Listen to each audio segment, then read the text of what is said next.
Hello everyone and welcome to my kitchen. I'm Katie with John Henry's, and today I just want to say happy St. Patrick's Day. Today we're going to be doing a corned beef brisket, but this time we're actually going to be brining it at home. So you may have purchased a pre-brined beef brisket that you then in turn made corned beef out of, but today I'm going to show you how to brine it at home.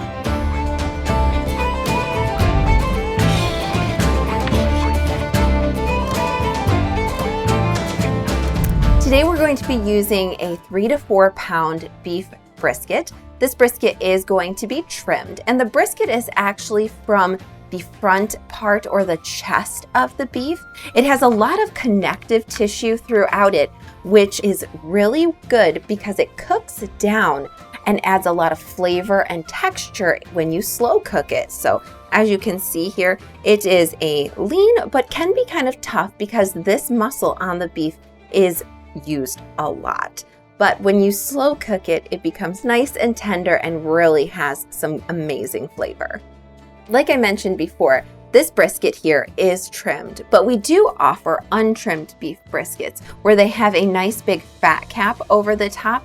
If you're looking to smoke a brisket, generally you would like the untrimmed beef brisket because what you want is you want that fat to actually break down and go into the meat where it adds extra flavor and juice and everything. But for the corned beef, we don't need that extra fat here. We're gonna be actually brining it in salt and some sugar and lots of different spices. So I can't wait to show you what we've got going today.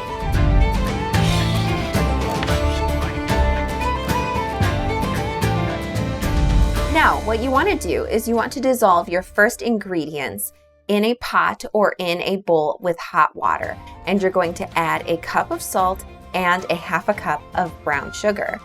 Now, I already did that earlier, so I've got my pot here, and actually I've let the water cool down. So you will want it to be at least at room temperature, or you can use some ice to make it even colder so that you're ready to put that brisket in there.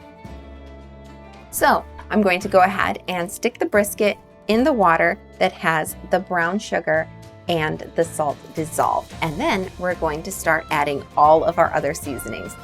So oftentimes I say you can put your brine in a Ziploc bag, maybe like a 2-gallon Ziploc bag, depending on how big your brisket is. Or you can use a bowl like I am. My bowl has a lid, so it makes it really convenient. So if you do have a bowl, that's great. Just make sure that your brisket can be fully submerged. And what we're going to do, if there are bits and pieces sticking up, we're going to flip it each day. But let's go ahead and add in the other ingredients here. Let's see, we need a cinnamon stick.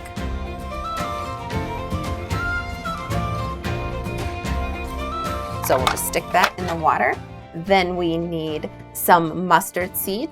Now, mustard seeds have been very difficult to come by lately, so I'm going to use some ground mustard, and we're going to use just a little bit less.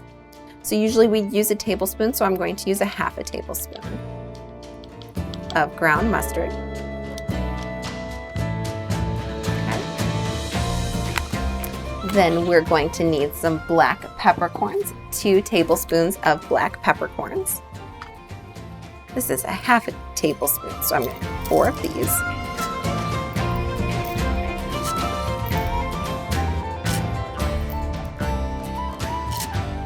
Okay. And the next thing we need is some whole cloves.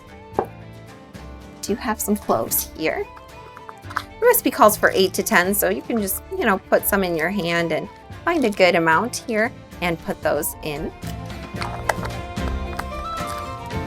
All right. Then it calls for half a teaspoon of ground ginger.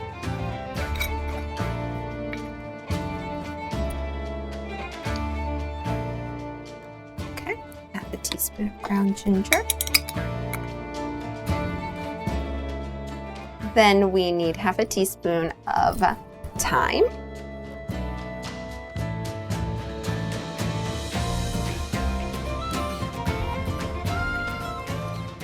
Maybe a bit much. Oh, there we go. Half a teaspoon.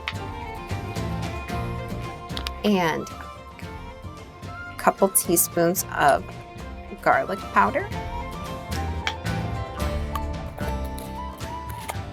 A couple bay leaves.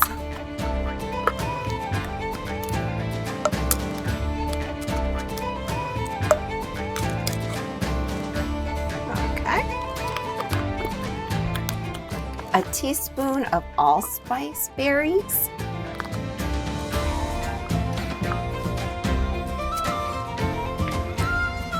Ooh, I really like the smell of allspice. And a tablespoon of coriander seeds.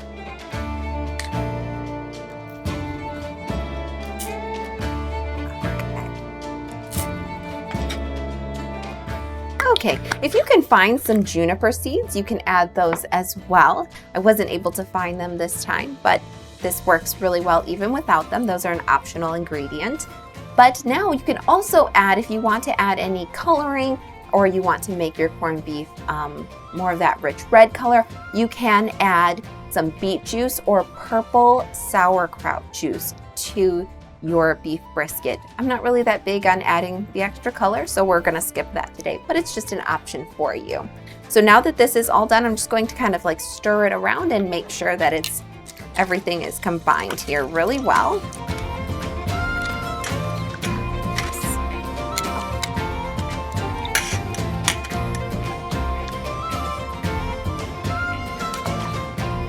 All right, now, when it comes to brining, we're going to actually be brining this for 3 to 5 days. It actually works out best to be brined for 5 days, so I do recommend that, but it can brine for as little as 3 days.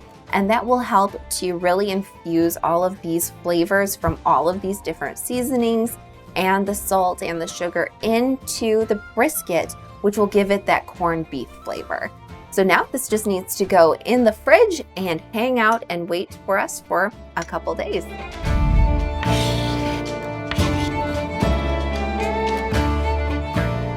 Welcome back. As you can see, it has not been 5 days, but I am here with you guys again with this one that I've already prepared.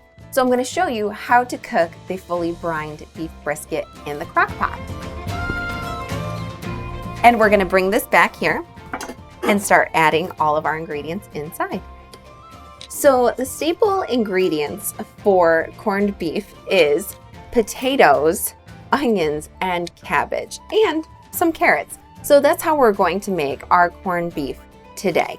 We're going to take some potatoes and we're going to cut them in half and put them at the bottom of our crock pot. And then we're also going to take some onion and put that in the bottom as well.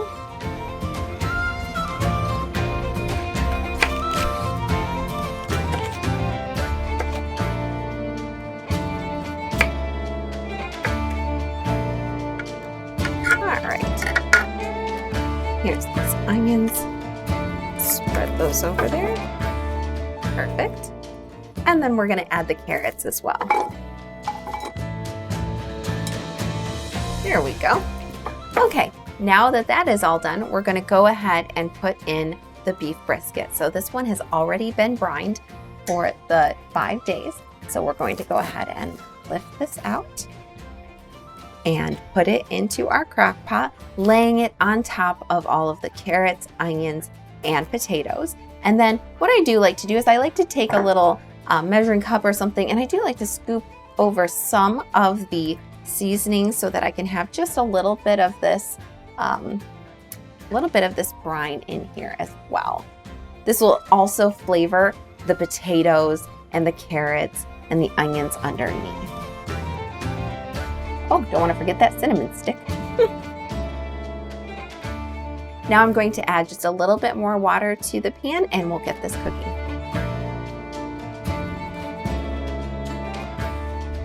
Okay, it's ready to go in the crock pot. So I'm going to take the base right over here into my crock pot and start this cooking. attach the lid down.